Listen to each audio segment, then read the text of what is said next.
Well, we know the Houston Astros are consistently inconsistent while the red-hot Padres come to town. Can they cool the Jets for San Diego? And how's Juan Soto doing out in New York? We'll talk about this on tonight's Back to the Bullpen.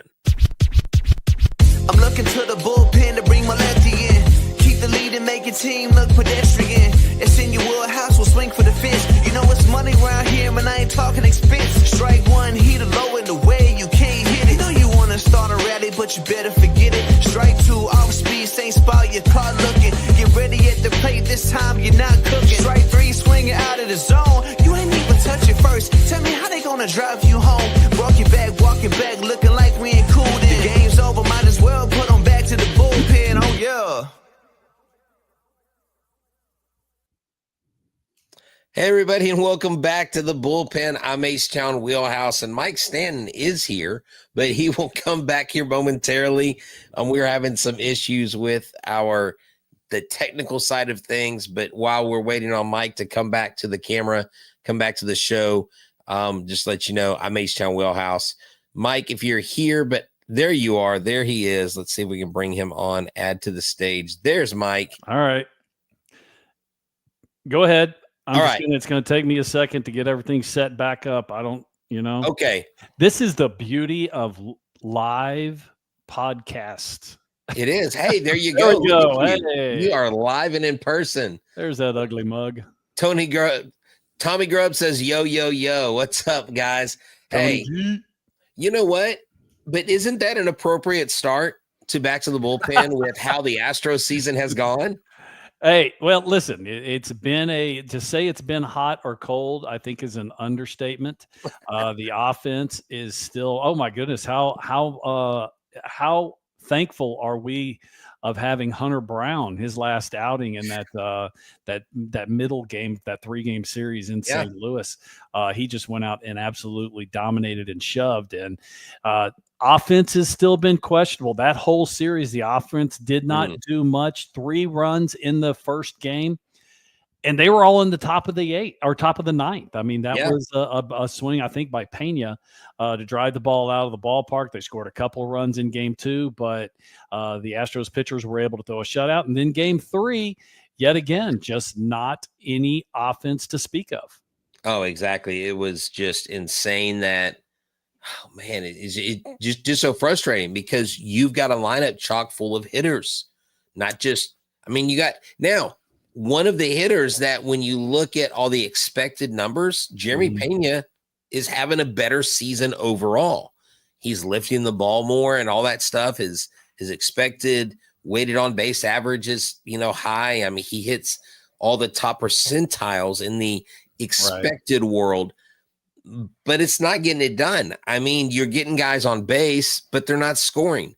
Or you're just simply not getting guys on base. And when these pitchers, Hunter Brown's thrown 12 consecutive scoreless innings because his other start was 6 scoreless innings. And he is the ace of this ball club. I'm sorry, Framber Valdez. Well, Framber has had 2 really, really good starts, and Framber's had 2 really, really, well, we'll just call it not so good starts. So, but the pitching hasn't really been the issue. I think when you look at the pitching overall, have there been some hiccups? Yes, but for the most part, the pitching has done pretty much what we expected, which they were going to be good. I don't know if they were going to be great, but they were going to be good.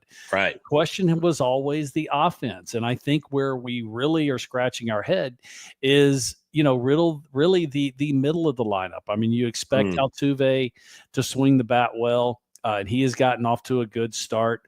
But, guys, the 2 guys in the middle, Jordan and Christian Walker, just haven't really been able to figure out in this small sample size so far.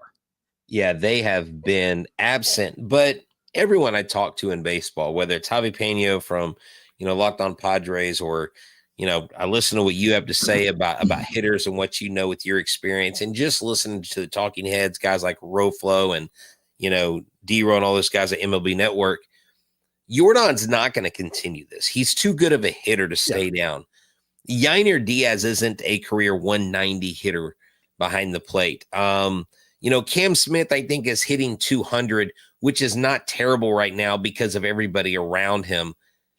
And Jake Myers and Jose Altuve are basically carrying this offense when it comes to production. Now, Jake Myers historically goes hot, gets really good May, June, and then has somewhat of a fall off. What you would like is Jake Myers doing this while other players are. And those guys like Alex Bregman, who used to be here, who didn't get off to hot starts, is off to a really hot start. We'll talk about that later. And so is Kyle Tucker with the league leading 124 runs scored by the Chicago Cubs. What a juggernaut of an offense they have. But, Mike, when you get to this point of the season, they've literally gone 13 games in a row where they haven't won more than one game. That's tied a franchise record. What are you doing in the cages with these guys? What are the discussions you're having as a hitting coach with these guys from day in to day out when they produce the same thing over and over? Well, I'll say this. I've said it before. I'll say it again. I'll say it now. You know, the job of a hitting coach, the job of a pitching coach, you're an amateur psychologist. That's what you really are. Right. You know, if you want something a little more dramatic, you're a fireman. You're trying to put out fires in the heads of your players. And I think what you're doing right now, especially with the younger players or the players that don't have as much of a track record, you're trying to use a very soft and soothing voice. You're not trying to get too excited. You want them to stay calm, because when things start going wrong, what happens? Everything speeds up. The brain speeds up. The load speeds up. The swing, you start overswing. There's a lot of things. You try to start correcting everything in one at bat, when in reality, there might not be anything wrong. I mean, it's the nature of this sport that we love called baseball, that you can do everything right and not get the success and not get the results that you want. So I think what's really happening is, and we've said it many times already, talk about the sample size. I think that's what you push. Listen, dude, this is not that big of a deal. You guys have been playing for a little over 2 weeks. Take a breath. We're okay. You know, it's everything, you know, we're going to get where we need, you know, so you're going to say all the right things, all the positive things, because you want to make sure that these guys mentally, and that's really where it all is. You know, where is the next level? The next level is always in between the ears, especially for a Major League Baseball player, you know, because you've gotten there on your ability. How do you stay there? How do you succeed? It's all about your mental toughness and your ability to deal with frustrations and deal with adversity in your own brain. Yeah, that's true. And, you know, the mental side of the game for guys like Fromber, we've seen where it's caused them to buckle. But I've even seen at the plate when you watch Yainer Diaz, when he swings and strikes out, he just, for the most part, just looks lost up there. And this is something we've seen from Yainer before. I mean, I remember seeing, it was last year, I think it was the year before. He was not, they were up in Arlington. They were playing at, was it Globe Life Field? And he just simply was not picking up the ball. It didn't matter who was pitching. And he swung at a pitch that was 100% over his head. It was a fastball over his head, and he took a full hack. It wasn't like he just, it was a check swing or anything like that. We've seen Yainer. He's such a free swinger. There's times that he's going to swing out of the zone, but we also know when he gets locked in, he can light the ball up and use the whole field. So, that's just a microcosm of what's going on with this offense. I think everybody is grinding a little bit too hard. But you also have to remember that this is not, my opinion, this isn't a great offensive club anyways. Yeah, exactly. And one of our viewers actually corrected me. He doesn't just have 12 consecutive scoreless innings. He has 17 because he gave up. Year. Yeah. So in Minnesota, he gave up. Yeah. He gave up 2 runs in the first inning, but he pitched 6 innings that game. There you go. So there's 5 innings there, plus the other 6, 2 times in a row. Can't be short and Hunter. Come on now. No, he can't be short. And Hunter actually has the best ERA since May 21st last year in the entire league. He is absolutely putting on a show. He's also one of the hardest throwers, like on average, in Major League Baseball. I mean, it's really remarkable. I don't think people really realize how good he has been since that horrendous start he had last year. And, this dude is consistently in the high 90s. And, he's carrying that high average. I'm not sure if we've seen triple digits, but we've definitely seen 99 so far this year. Yeah. So, I mean, if you look at his fastball velo, he's in the 90th percentile. He has, his pitching run value is like 95, fastball run value 94. I mean, he's all red and everything. It's just phenomenal to see what he's doing. I mean, when you look at his pitches, you just look at what is going on with Hunter Brown as a whole. You absolutely love to see this. I'm trying to see what his average velos are on each of his pitches here on Baseball Savant. But he is right now topping out his four seam 97.2 miles per hour. That's the highest of his career. In 24, he was at 96. And on his and somebody may say, okay, it's 1.2 miles an hour. That's a huge jump. Actually, it is a huge jump because you got to remember that's on average. That's not just one pitch. And for anybody to average over 97 miles an hour, you're just throwing absolute fuzz. And everything is up. His slider's up 90.8. Mm-hmm. Which I like that because that's actually down from when he first came up. If you remember when he first came up, he was throwing at 92 to 94, and I thought it was too hard. The break wasn't quite big enough, but now it's got a little bit more shape. It's got a little bit more depth. It's got a little bit more speed differential off his fastball.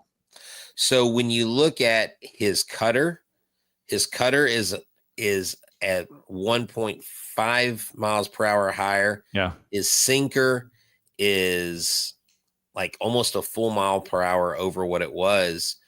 And his changeup is only like 0.4 of a mile per. I mean, everything's here is pretty consistent, but I mean, if you look at his vertical drops and everything looks good. And what you want, this is where we get into the idea of the data compared to the eye test. That's all great. And listen, I know we have fans out there that love to look at that stuff. And I do also, but I'm also going to trust my eyes. 17 consecutive scoreless. That's legit. The dude's not getting hit. The dude you don't do that by accident. Out. Yeah. Right. I mean, big league, what I like to look at how the big league hitters approach him and what they're doing against him. And they'll tell you how good the stuff is. Yeah, it's fun to look at velocities and you can get as deep in the weeds as you want to when you look at the data. But look at some of the swings. They're taking ugly swings. Even in hitting counts, they're just not putting good passes on the ball. And that just shows you how good the stuff is. Exactly. And then you think about someone like Hayden Wesneski.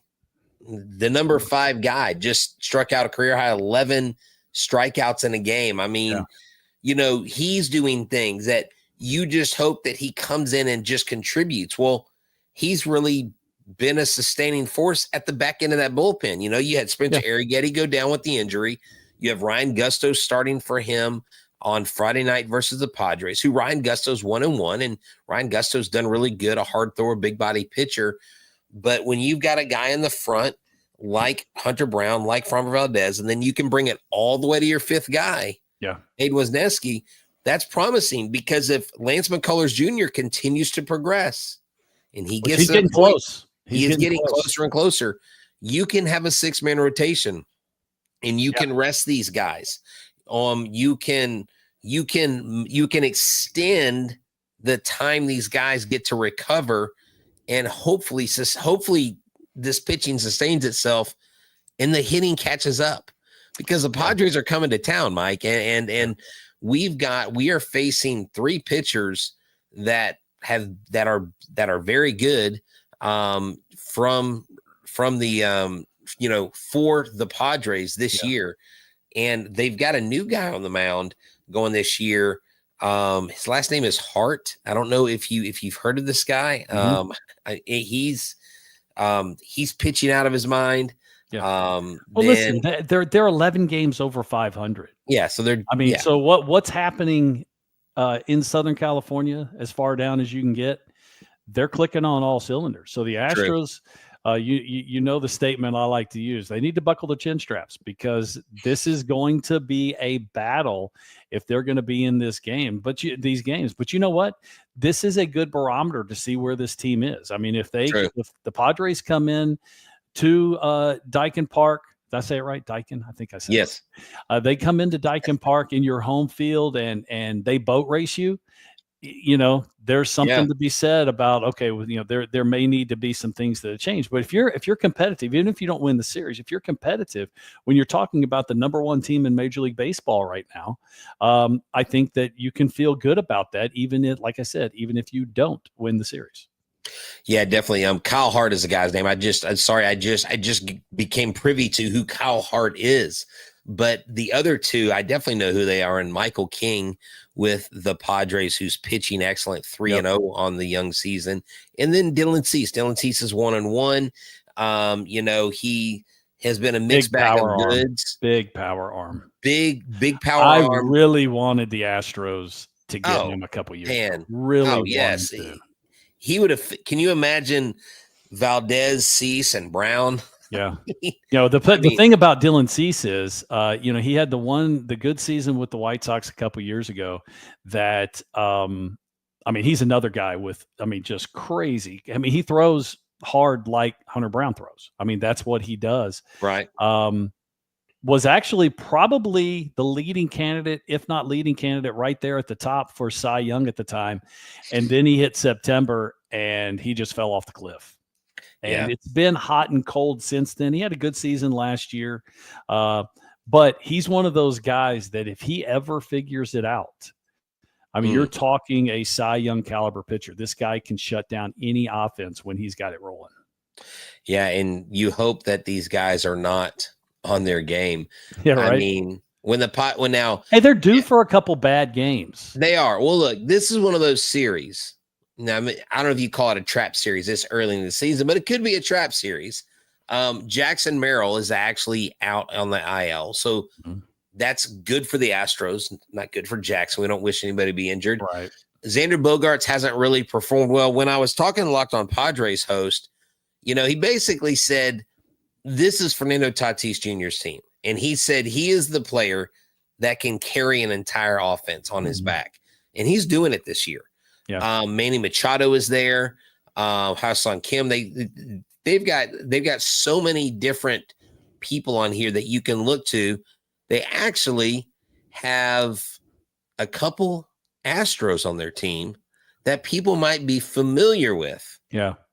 In Yuli Gurriel, who Javi Pena was not big on. He's like, I don't know why we signed him. He is not very good, but I understand his connection with Houston, and I'm not trying to badmouth La Pena.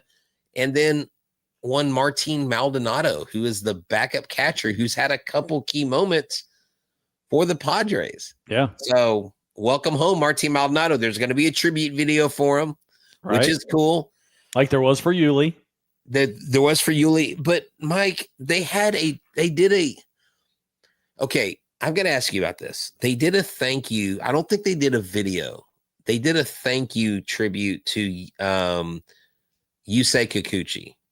Now, I'm like, okay, are we doing like, we even had one for Abraham Toro, and the only highlight he had was catching that ground ball and right. Justin Bur- Right. I think he hit a home run. So it's he hit a home. But I'm just like, at what point do these like thank you things become more? Well, hey, at least they're doing it on level. I mean, they didn't get Abraham Toro a whole video, every ground ball out he ever made, every double play he turned or something like that. So at least it's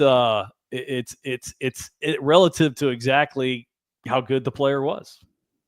I know. I don't know. I was like, okay, are we going to do a tribute for everyone, everybody? I don't know. It's just, I guess I don't know. It just feels like a participation trophy to me sometimes, you know? Well, I mean, these, you're talking about players in the best era of Astros baseball ever. True. And, you're not going back to, 2014, before all this started. It really started in 2015. They made the playoffs and beat the Yankees in the one-game playoffs. Dallas Keuchel shoved. 16 they missed, and then it really started in 17. But, I understand. And hey, listen, I like the idea of them remembering their players. That even if it's not, George Springer coming back, that there's players that still contributed, still were a part of it. And, at least, throwing a H-Town welcome home. Thank you very much. Just on the big screen on the grande out there in right field. Yeah. Look, I mean, we love our former players and I think guys like Yuli, I think Springer, those guys coming back, Bregman, when he comes back, Bregman's going to get probably a really long video. I mean, and there's a lot there. As he should. A lot there. There might actually be tears shed from grown men in the stadium. My question is, are there going to be any hardcore, maybe a boo in there? You know what? No, not during the video. During the video, it will be all love. In the game, he might get booed. He might get he might get booed. You might see the people tear their brake. No, yeah. They call it the Bronx cheer. Exactly. Yeah. See, you knew about that. Oh yeah. You knew about that. Were you ever, okay, since you were with the Red Sox, did you pitch in Yankee Stadium in the Red Sox uniform? And did you get it? Do you remember it? My first experience with the biggest rivalry in all of sports, especially back in the late 90s and early 2000s, that's Yankees Red Sox. Mm-hmm. My first experience was as a Red Sox. It was, because I got traded in 1995 from Atlanta to Boston. And I can remember we're in Fenway Park. The Yankees are coming into town and we are good. I mean, 1995, we had I think it was a 9-game lead. Wow. And, we're just, and I think it was over the Yankees. And it was just a regular 3-game series that was on the schedule.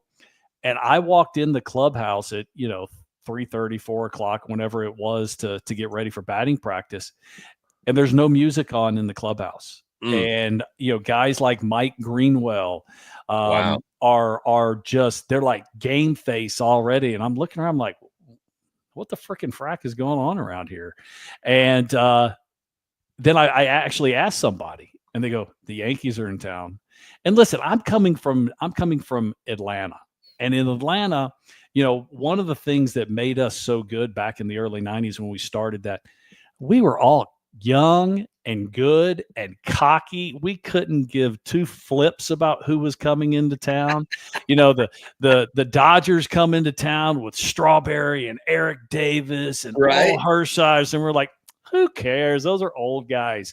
And, we stole their lunch money. So it was, then I'm in Boston and all these, I'm like, dude, we got a 9-game lead. Who gives a rat's rear end what goes on here?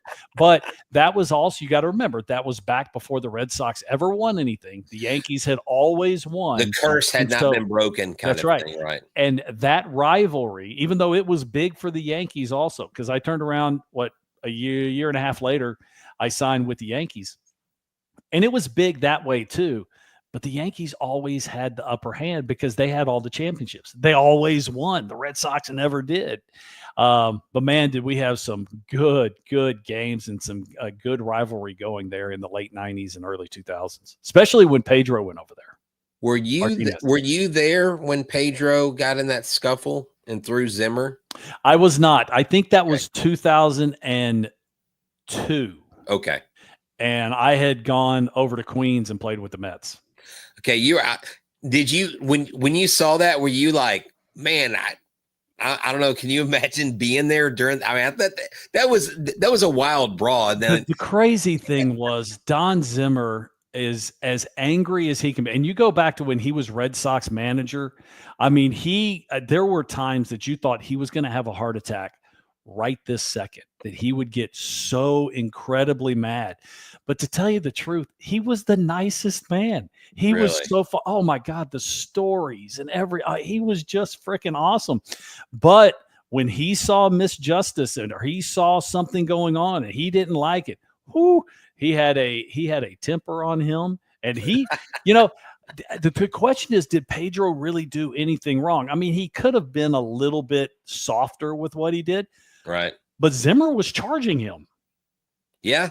Yeah. Well, what is he supposed to do? I mean, like I said, he could have just stopped him, but he kind of, olayed him and threw him to the side a little bit.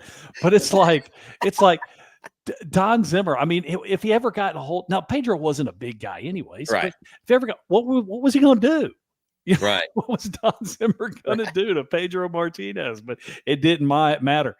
And, the good thing about it was that Don didn't get hurt. He did go to the hospital, but he didn't get hurt. But he was so embarrassed. He goes, oh my gosh, that is so, not what we are really trying to portray. And he actually publicly apologized for it. That's just a show of what kind of character that they had. And, I say I wasn't there. I might've been there. A lot of those, they all kind of run together. Well, I can imagine, like, I don't think I've ever done anything for 19 years. Including keep talking, I'm looking it up. Including marriage. Wait, maybe I shouldn't say it on the show. But while you're looking at that, there are some hot hitters and there are some not so hot hitters. Yeah. And speaking of the Bronx and speaking of Queens, Juan Soto signed that ridiculously crazy deal, and he goes to New York, and he gets the warm welcome. Everybody loves him. He seems to be a likable guy in the clubhouse, likable guy to the fans. And although he's sporting a .390 on base percentage, he has been very, very disappointing at the plate. And the New York Mets fans, I've seen it. I've seen people. He's hitting 221. He does have an OPS of 773, but he is only 26 years old and he's almost hitting his age. Okay. He's not even hitting his age in average. Listen. Okay. I'm going to say something very provocative right here. Oh. That is the worst contract in the history of sports, period. Everybody knows it. Everybody knew it when he signed it. It is a bad contract. There is, because here's the thing. There is absolutely no way he can live up to that contract. If there is such a thing, because I don't think there really is even such a thing. But, if he's hitting 380, somebody's going to be complaining because he's not hitting 420. He's getting paid all this. He's getting, 70 whatever $1 million a year, on average, whatever it is. Actually, it's not that high. I think it's like 56. Still atrocious. What a bargain. What a bargain. But there's no way. And this is what it's going to be like the whole time. It is. He could win MVP every single year, and the one year he doesn't, people are going to be pissed. But that's just the nature of the sport. That's the nature of the beast. It was like, the A-Rod going over to the Yankees, and he thought he was just going to take over. No, sorry, bro. That was Jeter's team. And Jeter kept that team, even though A-Rod in many cases was really a better player. But, the expectations on Juan Soto is, we're talking the best player in the history of baseball. That's the only way that he's going to get any true recognition from New York fans. Yeah, it's been absolutely insane. Not only has that been okay, so that's been a little surprising the way he started. Now, I'm going to throw a name at you we didn't talk about earlier, because there is a guy on the Yankees, and I'm not talking about Aaron Judge, that is lighting up the baseball world this year. And it's a first baseman by the name of Ben Rice, 26 years old, hitting .317, a 1.064 OPS On base percentage of 414, 5 home runs, already 19 hits and 60 at bats. Ben Rice is taking this Yankees team by storm. You know, he replaces Anthony Rizzo, who was there for a few years. They kind of had a hole at first base. But then you've got who I think the best regular season hitter in the last 20 years in Aaron Judge, because when he hits the postseason, he seems to disappear, which I wonder why that is. But he is hitting 400 right now with 7 home runs and at 1,200 OPS. I mean, the Yankees, they're doing it offensively. Yeah, their issue is the same that they've had issues in the past, and that's going to be health in their pitching staff. And exactly that is a big issue when you're the reigning American League Cy Young Award winner has to go down with Tommy John. Yes, and that's Garrett Cole. And then it's just kind of trickled down from there, and they've got several injuries. But they've got a lot. Yeah, and it's that's maybe the number one situation we have to look for on any team. Yeah. Is, how does health affect this ball club, any ball club? And, I mean, it's one of the remarkable things that the Astros did last year that, they lost 60% of their lineup or their rotation in 3 days. Yeah, and, I remember that. And they did that kind of in the middle of the run that they were on to get back into it. Spencer Arrighetti came up. He struggled at the beginning, but he righted the ship. I mean, there were guys that, no-name guys that we were like, who's this guy? What is it? And they just went out there and did their job. Yeah. Kept the team in the game, and the Astros end up winning the division. It was truly remarkable. And that was one of the things we talked about in an earlier podcast, was that the Astros can't get off to a start like they did last year. Because what they did last year was a fluke. That just simply is not going to happen again. Yeah, you can't hang your hat on it happening.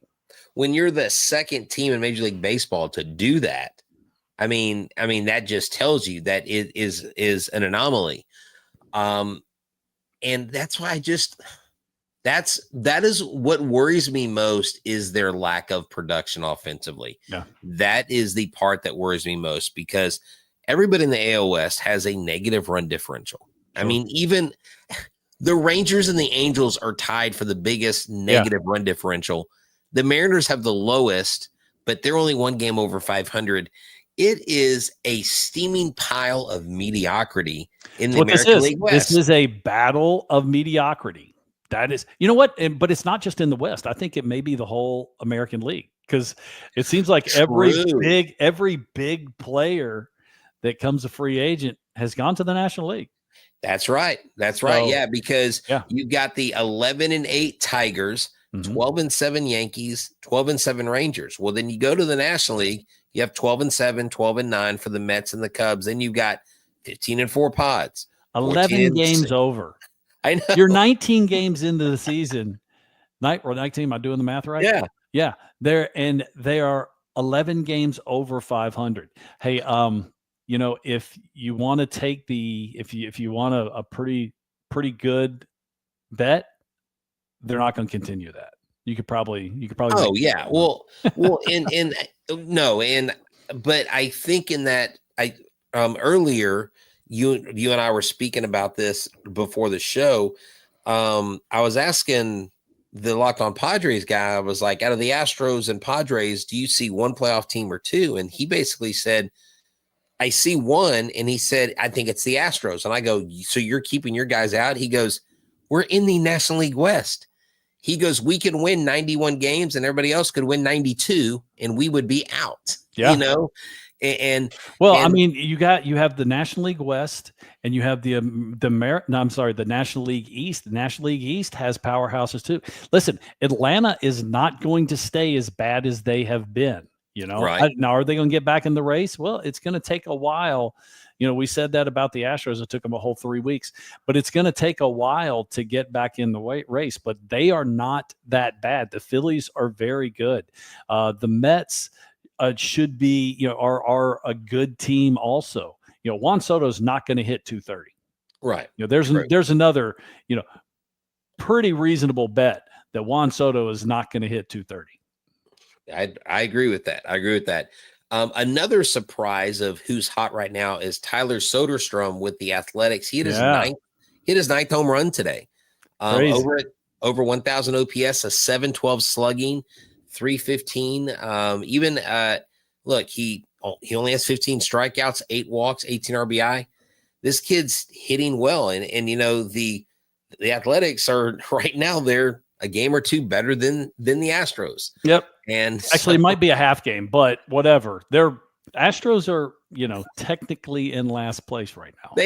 Yes, we are in last place. When it comes to home runs, you got 2 Athletics and you got no Astros, because the most home runs the Astros have. That's a big problem the Astros have is, yes. They are not driving the ball out of the ballpark. They had a game a few days ago, maybe last week, that they had 10 or 11 singles, and they lost the game because there was no damage done. Yeah, I think it was 8 or 9 singles, because it was I think it was 9. Yeah. It was 9. It was one shy of tying a record. Right. And so look, what I hope is when the Padres come to town that Fernando Tatis isn't pimping home runs with this little third base step back that he does. That's it. Now I see this stuff now, and I don't want to be the old codger or the boomer or whatever they call them, but I think I've gotten over the bat flipping thing. It's just a part of the game now. It is what it is. Well, it's a different generation. Age. This generation, it's the look at me generation. And listen, I have come over, and I don't want to say I'm all the way there, but it's been kicking and screaming. I'm a big advocate of act like you've done it before, but that's not listen, each their own. This is a different generation. So I saw Ken Griffey Jr. say this, and I want to get your thoughts. I was watching a podcast he was on, and he said there's a difference between arrogance and confidence. He said arrogance is the player that has all the talent, but when he walks in the room, he feels like he has to tell everybody. Tell everybody what he's accomplished. Tell everybody what he's going to do. The confident person comes in, puts his uniform on, goes out and just does his job and doesn't have to announce anything. Right. And he said he said, and it's a fine line. You can be a little bit arrogant with a lot of confidence, but some people, they are so confident that the arrogance is that it's like they don't even know they're as good as they are. Well, it's not about that. It's about just going out and doing your job, whereas an arrogant guy, he wants to tell everyone, I hit 2 home runs last night. And the confident guy, he lets everyone else tell each other how many home runs he hit. Right. Exactly. Well, hey, how did you do? How'd you do yesterday in the game? Oh, I did all right. I got a couple of hits. Yeah. Well, hit 500 feet of home runs. It's kind of like Jose Altuve. Jose Altuve could have 2 or 3 home runs in a game, and he'll talk about Brian Abreu pitching everyone else. He'll tell everyone else. Yeah, we really had a lot of traffic today, and the pitching staff was outstanding. And he hit 2 jacks and went 4 for 5. Can't say 5 for 5 because he can't do that. Well, who had a massive game yesterday and had a 5-hit game? Yes, he did. Alex Bregman. Day before yesterday. Alex Bregman had a 5 for 5 game. It was the day after he came back off of paternity leave. Right. When he had Knox with the Houston Astros, I remember him coming back and having a big game. He had that, and it wasn't just hits. He also had 4 RBIs to go with it. That's true. He had 5 for 5 with 4 steaks. Yeah, two of them home runs. Hey, we were waiting on that for 6 years here in Houston, him to get off to a hot start. And we thought it was going to be last year, because last year was it swung the bat to the end of the year before, and he had, he wasn't rehabbing anything, and he had a good offseason. He had a good spring training, and then crickets. Well, so before we go, and I know we're not on this show going to blame the hitting coaches. Okay. Low man on the totem pole. Yes. I'll tell you, every time I always laugh Not because the guy loses a job or somebody because that's who gets, the hitting But when coach. right now, a couple points that almost like offset each other. Okay, kind of like offsetting penalties. Cam Smith recently gave credit to Snitker working with him and Centrone working with him, getting his swing better. Right. But then you hear, well, Alex Bregman goes to Boston, and he's talked about it, how they told him to do this and that, and they've changed something. And of course, the automatic response of Astros fans is, well, why didn't our guys do that?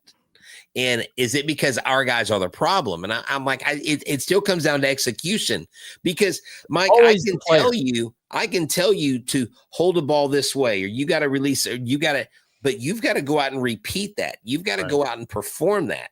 Yeah. I mean, there are a couple occasions that, just the philosophy of the team just doesn't really click with the player. Right. Okay. But usually, the player only listens as much as he wants to listen. All these guys are type A personalities. All these guys have always been the best player on the field coming up through the minor leagues and through amateur baseball. And you don't tell type A personalities what to do. You just don't. You can suggest and you can hope. That's why the best thing that a pitching coach, the best thing that hitting coaches, what they do more than anything else is cultivate a relationship with the player, so that if they do say something, maybe it sinks in a little bit more. Than, especially in this day and age when, you're not using, old timers that were the best hitters in the league that carry weight with that. Now a lot of it is data driven, and, you have guys that, Cintron was a big leaguer, but, he was average at best. He probably wasn't even that. And Snit was never even a big leaguer. So, they're not carrying weight of, I've been there and I've done that. Well, and I hear people always saying, well, gosh, we should just get Michael Brantley. He would be the answer. And I'm like, but maybe not. Maybe, but just because you are a great hitter doesn't mean you're a great coach. Ted Williams was a terrible hitting coach because it came too easy for him. Barry Bonds, same thing. Barry Bonds, from what I understand, Barry Bonds was not a great hitting coach because what did he do? He just hit. I mean, he literally said hitting a baseball is just like throwing a baseball. It's literally flicking of the wrist. And I'm going, it can't be that easy. But he made it sound so simple. Yeah. So, when you have players like that, one of the things that Joe Torre always said, he goes, you know what? There were times that I had done it all. And he's talking as a manager, not a hitting coach, but as a manager. And he goes, I can relate with every player on the bench. I have been one of the best players in the league. I've won a batting title. I've also hit well below the Mendoza line. So I had done it all. And that's one of the reasons why he was able to equate with really any player. Wow. While he was a manager in New York. That's awesome. I love hearing those stories, and keep bringing them, because I know all of us love hearing that, because we didn't get, we look, I'm not complaining about my life's trek, but man, to hear you go back and hearken those days and the end with the legends, that's back in the day. Mickey. I always tell my kids in class, especially when I haven't shaved, I really look my head. It's like back in the 1900s. Yeah, I told my kids, I was like, look, I grew up in the 1900s. And they're like, oh, that sounds so long ago. I'm like, trust me, it is. It's when 25 years. Oh, all my movies are like 25th anniversary of this movie. 40th anniversary. I'm like, what? No. Hey, my graduating class, our movie was, what do you think? Come on, 1985. 1985, was it Top Breakfast Gun? Club. Breakfast Club. Okay, Breakfast Club. Okay. Yeah. Breakfast Club. Because that literally was a biopic of your school days. It was absolutely. You had, and that movie is perfect because it's got all the different characters. The best part's the soundtrack. The soundtrack, and then Take the Bull by the Horn. Don't forget about me. Bullpen. Yeah. So love it, man. Love it. Times. Maybe we should do movie reviews. It would be okay as long as they're old movies. Okay. Because some of the Mierda they put out there now, I just don't even. Oh, hey, so one of the things I'm going to commit to this summer, I'm going to take time because every year in my class we show Red River with John Wayne. Okay. And it's a great movie, 1948, black and white. I forget all the other actors' names off the top of my head, but I'm like, you know what? I really haven't sat down and watched a lot of John Wayne movies. Oh, he's my favorite. He's my favorite. I think I'm going to go do that. My favorite John Wayne Western is Cowboys. Okay. Cowboys or The Cowboys? Okay. I will. He was older. It was color. It was good. Well, I will go back and watch it. There you go. Well, hey, Mike, this has been great, man. Thank y'all for hanging out. Got about 160 of y'all. Look, we're 5 away from 1,000. Come on, 5. Come on, 5. We need 5. I mean, come on, man. So, hey, Mike, thanks for hanging again. It's always a great trip, whatever road we take, and we hope that the Astros can take a much more fun road this weekend, and maybe the Padres series could be when the Astros turned things around. Go beat up the Friars. That's right. Go beat them up. Y'all have a good one. We're out. Adios. I'm looking to the bullpen to bring my lefty in. Keep the lead and make your team look pedestrian. It's in your wheelhouse, we'll swing for the fence. You know it's money around here, man, I ain't talking expense. Strike one, heat a low in the way, you can't hit it. Know you wanna start a rally, but you better forget it. Strike two, off speed, same spot, your car looking. Get ready at the plate, this time you're not cooking. Strike three, swinging out of the zone. You ain't even touch it first. Tell me how they gonna drive you home. Walking back, looking like we ain't cool.